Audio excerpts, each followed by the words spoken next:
Welcome back everyone. आप सभी के लिए अपडेट है हमारा एमपीपीजी सेल की तरफ से ना। तो एमपीपीजी सेल में जो एक ही रिक्रूटमेंट है उसी का ये एडवर्टीजमेंट है। आप सभी ने इसको देखा भी होगा। इसका एडवर्टीजमेंट 2 जनवरी को आ गया था ना, और आज से इसका जो है वो एप्लीकेशन स्टार्ट हो जाएगा। तो कुछ चीज़ें हैं जो डिस्कस करनी है आप सभी के साथ। जैसा कि आपको पता होगा कि एमपी में जो टोटल जो है वो 6 कंपनियां हैं, जिसमें से हमारा जो है वो जनरेशन की कंपनी जबलपुर वाली है, जनरेशन उसके बाद ट्रांसमिशन की कंपनी भी जबलपुर में है। उसके बाद डिस्ट्रीब्यूशंस की आप देख सकते हैं ये 3 कंपनी है, 2 जबलपुर में है और एक इंदौर में है। और एक जो कंपनी है हमारा जो मैनेजमेंट की कंपनी है ना, जिसका काम है ट्रेडिंग ऑफ इलेक्ट्रिसिटी।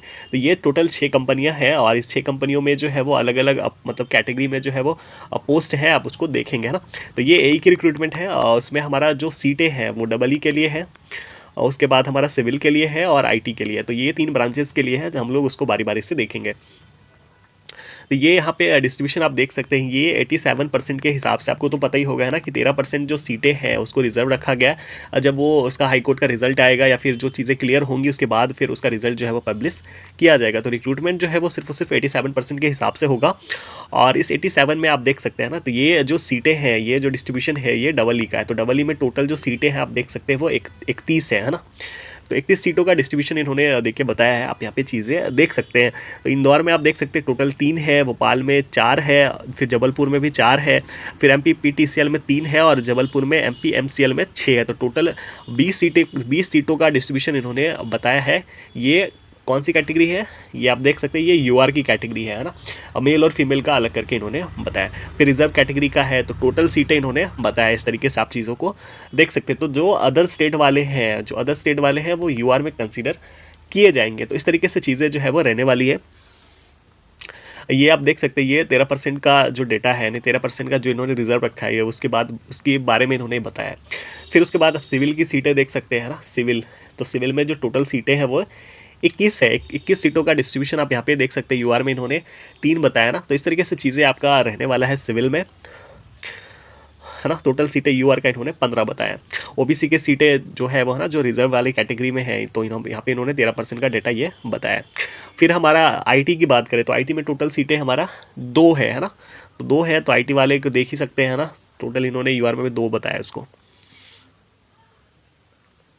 उसके बाद और भी रिक्रूटमेंट है, जैसे कि जो हमारा नॉन इंजीनियरिंग वाले हैं, जैसे अकाउंट ऑफिसर हो गया है ना। उसके बाद आप देख सकते हैं एचआर की रिक्रूटमेंट है। उसके बाद लॉ ऑफिसर की रिक्रूटमेंट है। मेडिकल ऑफिसर के रिक्रूटमेंट की बात करी है इन्होंने। तो ये हमारे काम का नहीं है, जिनका है वो देख लेंगे। उसके बाद क्वालिफिकेशंस की अगर हम लोग बात करें तो क्वालिफिकेशन में इन्होंने वही बताया कि अगर आपके पास BTech है ना, और फुल टाइम BTech अगर आपके पास है तो आप इस फॉर्म को डेफिनेटली जो है वो भर सकते हैं ना। या फिर अगर आपने AMI से भी BTech कर रखा है ना, AMI से भी BTech कर रखा है तो भी आप इस फॉर्म को फिलअप कर पाएंगे, है ना। चाहे आप इलेक्ट्रिकल की बात करें, सिविल की बात करें या आईटी की बात करें। अब कुछ कुछ लोगों को डाउट होगा कि क्या मेरा जो ब्रांच है वो ट्रिपल ई है, तो क्या ट्रिपल ई वाले डबल ई में इसमें फॉर्म भर पाएंगे। तो यस, आप यहाँ पे चीज़ें पढ़ सकते हैं। यहाँ पे लिखा भी इन्होंने इलेक्ट्रिकल एंड इलेक्ट्रॉनिक्स इंजीनियरिंग या फिर इलेक्ट्रिकल इंजीनियरिंग, है ना। तो जो है वो फॉर्म आप भर पाएंगे। उसके बाद जो चीज़ें हैं वो एज लिमिट के बारे में है ना। मिनिमम एज आपका 21 साल होना चाहिए और मैक्सिमम एज जो है वो 40 साल इन्होंने बताया। कुछ में इन्होंने 45 साल बताया, जो कि एमपी के कैंडिडेट्स के लिए है, चाहे वो फीमेल वाले कैंडिडेट्स होंगे। एज रिलैक्सेशन सिर्फ और सिर्फ जो है वो उन्हीं को मिलेगा जो एमपी के कैंडिडेट्स होंगे, है ना।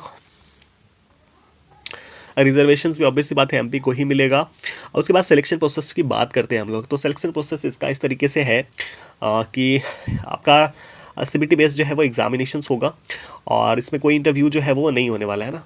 तो इंटरव्यू जो है वो आपका नहीं होने वाला है, सिर्फ और सिर्फ CBT बेस पे आपका जो है वो मेरिट बनने वाला है। और साथ में स्क्रूटनी होगा, मतलब DV होगा, और उसके बाद फिर आपका मेडिकल होगा, उसके बाद आपकी ज्वाइनिंग हो जाएगी। तो इस तरीके से आपका सिलेक्शन प्रोसेस होने वाला है।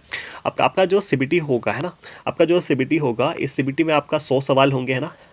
और 100 सवाल के लिए टाइम जो मिलने वाला है वो 2 घंटे का मिलने वाला है। यानी कि 100 सवाल के लिए आपको 120 मिनट का जो है वो टाइम मिलेगा, और इसके लिए कोई नेगेटिव मार्किंग जो है वो नहीं है ना। तो नो नेगेटिव, है ना। तो नेगेटिव जो है वो नहीं है। तो आज ऑब्वियस सी बात है, तो आप सभी को जो है वो फॉर्म ये भरना चाहिए मेरे हिसाब से। MB वालों को तो मस्ट है, भरना ही चाहिए। अदर स्टेट वाले भी इसको भर सकते हैं, क्योंकि नेगेटिव वगैरह नहीं है, तो आप चीज़ों के है ना पूरा का पूरा अटैम्प्ट करेंगे।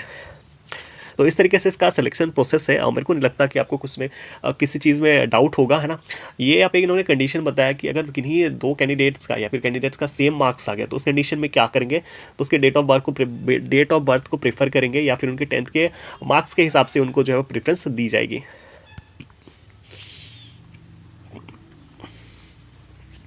उसके बाद इन्होंने ऑनलाइन सीबीटी के बारे में बताया है कि आपका जो एग्ज़ाम होगा वो एमपी के ही किसी भी सिटीज़ में हो, जो है वो हो सकता है। आपको जब आप फॉर्म फिलअप करेंगे तो आपसे जो है प्रेफरेंस मांगा जाएगा, आप किन कंपनी को प्रेफरेंस देना चाहते हैं। उसके बाद इन्होंने एप्लीकेशन फ़ी के बारे में बताया, जो कि आपका 1200 रुपये लगने वाला है यूआर कैंडिडेट्स के लिए, है ना।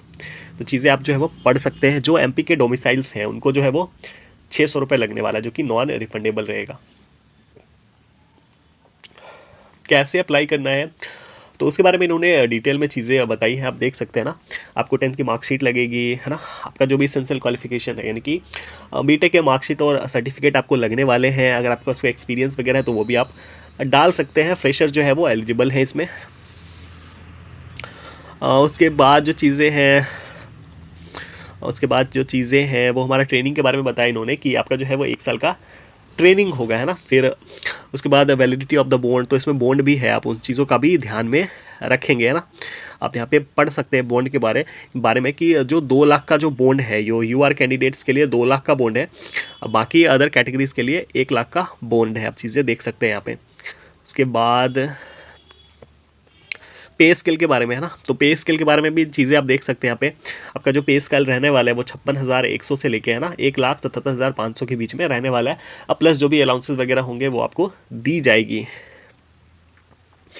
उसके बाद है एप्लीकेशन डेट, है ना। एप्लीकेशन आपको पता ही है कि आज से जो है इसका एप्लीकेशन स्टार्ट हो जाएगा। लास्ट डेट हमारा 21 फरवरी को होने वाला है ना।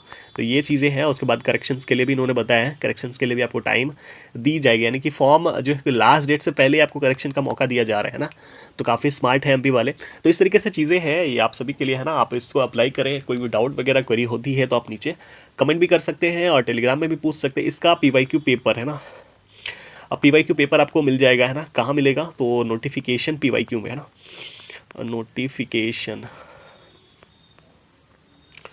नोटिफिकेशन पीवाईक्यू आप सर्च करेंगे, आपको इसका पीवाईक्यू मिल जाएगा, है ना, ईयर वाइज करके। तो थैंक्स फॉर वॉचिंग।